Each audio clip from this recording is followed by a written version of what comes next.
Ladies and gentlemen, Undersecretary Claire Castro, the Palace Press Office.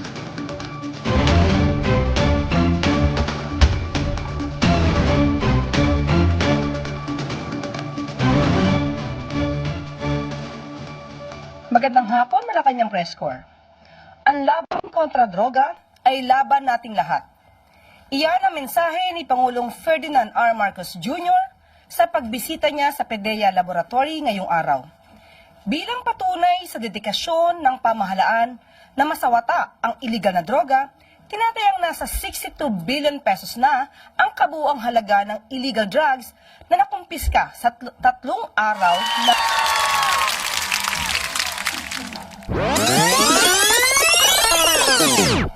Tinatayang nasa 62 billion pesos na ang kabuuang halaga ng illegal drugs na nakumpiska sa tatlong araw tatlong taon ng administrasyon.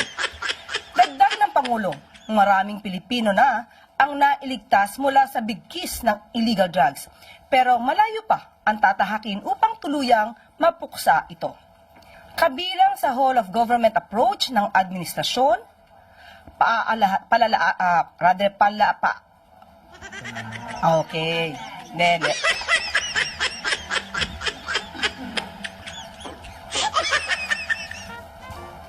Kabilang sa whole of government approach ng administrasyon,